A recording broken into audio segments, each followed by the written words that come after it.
there wasn't really a great deal of hidden secrets, I would say, or that came out of the recent budget back in March. If we look at reduction in national insurance of 2%, and what does that actually mean to the individuals and working people out there? So effectively, if you were on a £30,000 a year salary in tax year 23-24, your take-home pay for the year would have been 24,424. With the new reduction in national insurance going into the new tax year, the take-home pay will be 25,120. So it means people will have about another £696 in their pocket if they're on a salary of around £30,000. However, one thing to bear in mind, and this has been highly documented across numerous publications out there, is what they would call the stealth tax. And what they're referring to in this instance is the freezing of the bandings. So the banding of 12,570 has been frozen for many years, and that is the amount of income you can earn before you pay any income tax. You will then pay 20% tax on the next £37,700 that you earn.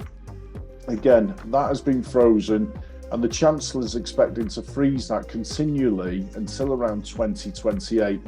However, at some point towards the end of this year, we're going to face a general election. So if there is a change in government, clearly that could change going into the next financial year. But at the moment, the plans are to freeze the bandings till around 2028.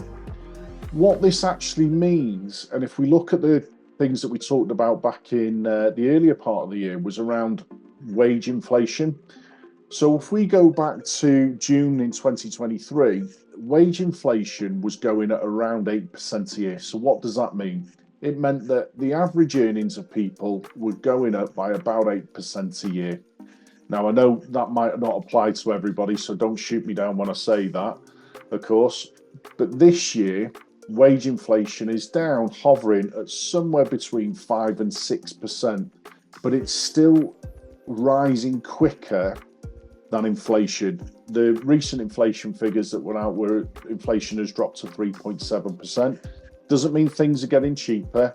It just means that they're not going up quite as quickly as they were this time last year. Another thing that changed during the recent budget was the reduction in capital gains tax, again, for higher earners.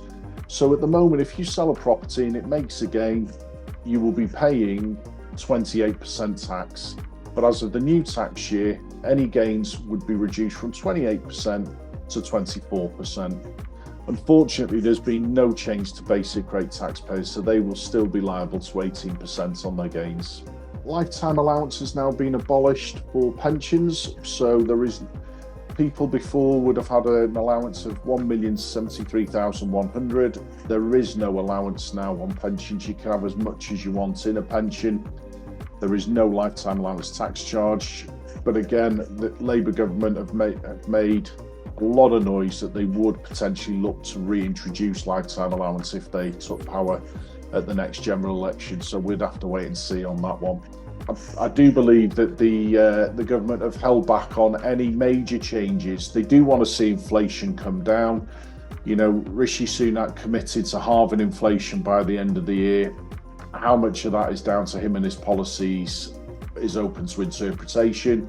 I think any major changes have been held back to maybe sweeten the deal going into the next general election, probably around the autumn statement. But again, I do believe that the deficit within the UK economy at the moment is at a point where people will still need to make sacrifices, and I think it's still going to be a tough period ahead from a taxation point of view.